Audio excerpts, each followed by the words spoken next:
termasuk dari Dirut Rumah Sakit RSUD Sungai Bahar yang sudah membantu kami menyiapkan sarana prasarana untuk bisa bekerja secara optimal demi kepentingan peradilan pada kasus yang sangat sensitif ini. Oke, pertama-tama kami ingin sampaikan bahwa tim dari Perhimpunan Dokter Forensik Indonesia terdiri dari beberapa orang, ada 3 orang penasehat kami, yaitu Profesor Dr. Agus Purwadianto dari Guru Besar Ilmu Kedokteran Forensik dari FKUI. Kemudian kedua adalah Profesor Dr. Ahmad Yudianto, spesialis forensik, Guru Besar Ilmu Kedokteran Forensik dari Universitas Airlangga. Kemudian ada Profesor Dr.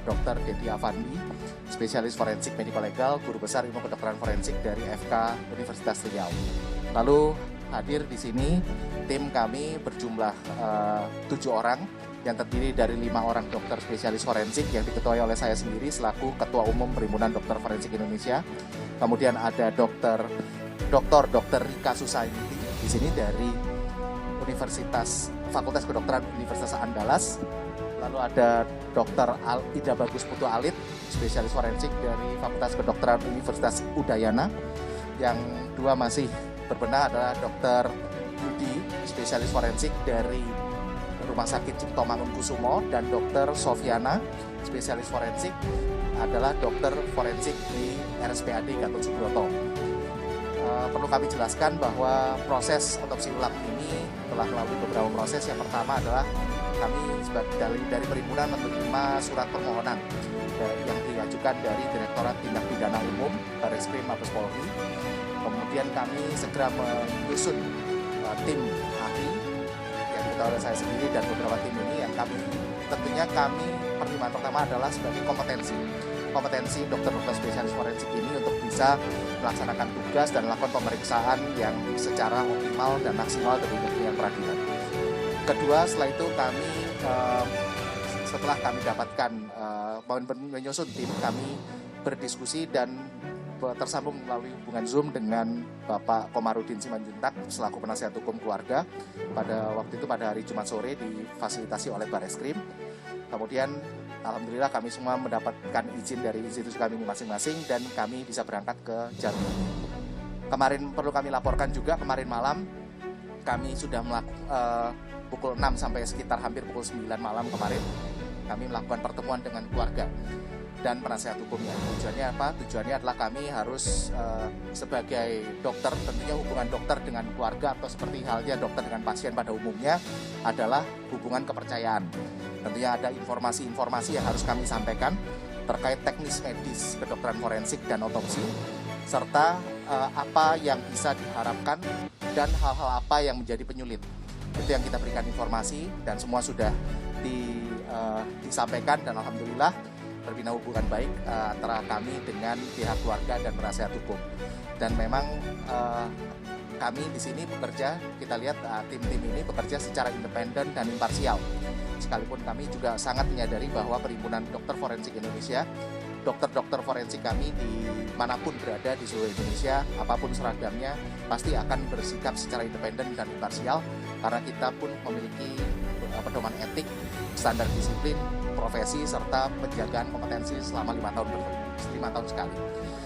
Hari ini tadi kami setelah semalam kita berikan informasi, tentunya pagi tadi kita telah teman-teman semua saksikan, kita lakukan pemeriksaan di makam untuk yang pertama tentunya memastikan identitas bahwa jenazah yang dievakuasi dari kuburan tersebut benar jenazah almarhum Brigadir Nofriansyah Joshua Huta Barat. Dan itu sudah dipastikan juga oleh pihak keluarga, oleh ayah kandung, bahwa memang betul itu adalah almarhum. Selanjutnya almarhum beserta di dalam peti dibawa ke rumah sakit RSUD Sungai Bahar untuk kita lakukan otopsi. Otopsi pada hari ini kita lihat memang sesuai dengan apa yang kami perkirakan sebelumnya, bahwa otopsi pasti memiliki beberapa kesulitan. Pertama tentunya otopsi jenazah sudah diformalin dan sudah mengalami beberapa derajat pembusukan yang kita antisipasi memang akan terjadi. Namun itu semua alhamdulillah kita bekerja dan mendapatkan hasil yang cukup kami patut syukuri. karena beberapa juga masih bisa kami nyatakan, kami cukup yakin itu sebagai luka, sekalipun ada beberapa tempat yang memang kami akan diduga adalah sebuah luka yang harus kami konfirmasi juga melalui pemeriksaan mikroskopik. Di sini ya, setelah kami lakukan pemeriksaan, semua sampel telah kami kumpulkan dan kemudian akan kami bawa ke Jakarta untuk kita periksa secara mikroskopik di laboratorium patologi anatomik RSCM. Ya, kemudian nanti itu pasti akan membutuhkan waktu. Kenapa? Karena semua luka pun yang kami yakin sudah benar-benar terjadi, tentunya benar-benar berbentuk luka, harus kami pastikan juga apakah luka itu terjadi sebelum kematian ataupun terjadi setelah kematian. Nah, pada pemeriksaan tadi perlu kami laporkan bahwa memang selain tanda-tanda pembusukan tadi, tentunya kita lihat jelas adanya bentuk-bentuk jenazah yang pasca diotopsi, mulai dari adanya sayatan untuk membuka kepala yang biasanya juga dilakukan mulai dari tonjolan tulang mastoid kanan ke arah kiri, serta adanya insisi huruf I mulai dari dagu sampai ke tulang kemaluan. Dan itu memang suatu standar teknik otopsi yang biasa dilakukan di sini. Serta juga ada tadi tanda-tanda telah dilakukan embalming atau formalin di sini. Nah, ini semua nanti akan kami hasil pemeriksaan, tentunya membutuhkan waktu. Setelah konklusinya adalah setelah nanti adanya pemeriksaan laboratorium untuk memastikan betul apakah itu betul luka atau tidak. Karena pada saat terjadi penyusukan, tentunya kita harus sangat berhati-hati. Warna merah di tubuh itu bisa saja merupakan postmortem staining atau postmortem discoloration yang harus kita pastikan dengan pemeriksaan mikroskopik. Nah, itu semua butuh waktu, ya, maka doakan semoga dalam waktu yang tidak terlalu lama kita bisa nyusun laporannya, dan nanti tentu laporan ini akan kita sampaikan kepada penyidik agar penyidik juga bisa membuat terang perkara ini. Kami juga pada saat otopsi tadi kami sangat terbuka dan kami bisa nyatakan kami bersifat independen dan imparsial. Tidak ada yang menitipkan apapun atau memberikan intervensi apapun, dan saya rasa di sini kehadiran dari Komnas HAM dan Kompolnas juga menjadi pemasti, ya, mengawasi pekerjaan kami dan memastikan dan beri jaminan kepada masyarakat bahwa pekerjaan yang kita lakukan di sini secara independen dan imparsial. Mungkin dari itu rilis dari kami, kurang lebihnya saya mohon maaf. Wassalamualaikum warahmatullahi wabarakatuh. Ada masukan dari keluarga dan penasihat hukumnya bahwa ada beberapa tempat yang diduga ataupun dicurigai oleh keluarga sebagai adanya perlukaan-perlukaan lain seperti itu selain luka tembak.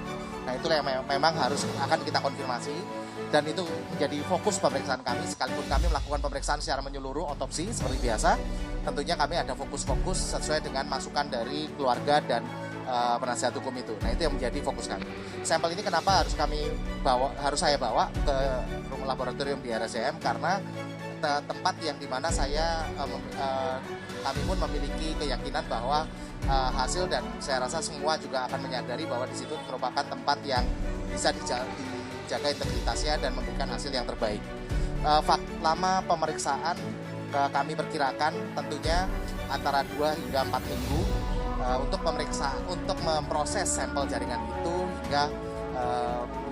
hingga menjadi di slide dan untuk kita bisa interpretasikan. Jadi 4 minggu itu 2 hingga 4 minggu proses sampel jaringannya.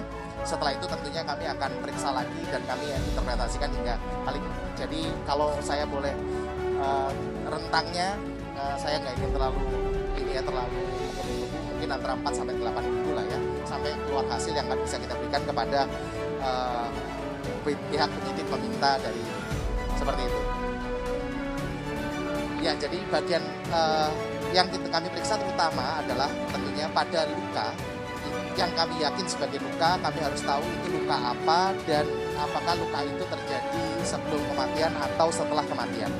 Lalu juga pada beberapa tempat yang dinyatakan oleh informasi yang kami dapatkan dari keluarga dan penasihat hukumnya, ada beberapa tempat yang diduga secara penglihatan umum mereka adalah ada luka, maka di situ menjadi fokus juga penelitian kami untuk diperiksa.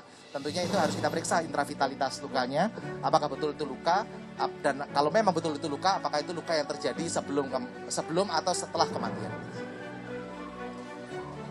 Ya, sesuai yang disampaikan oleh penasihat hukum, ada beberapa tempat di beberapa tempat yang harus kita cek. Pak Ade izin. Pak, izin Pak, satu lagi.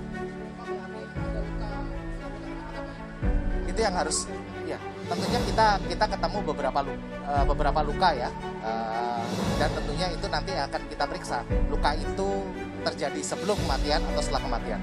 Yang lain-lain tentunya itu tadi seperti saya sampaikan di awal, adanya kemerahan atau warna coklat kehitaman pada posisi jenazah yang sudah membusuk, itu harus diteliti karena kita harus tahu itu luka betulan atau hanya sebuah postmortem discoloration, atau secara bahasa umumnya adalah pewarnaan ya. Jadi karena proses pembusukan tadi sehingga darah akan mewarnai jaringan sekitarnya.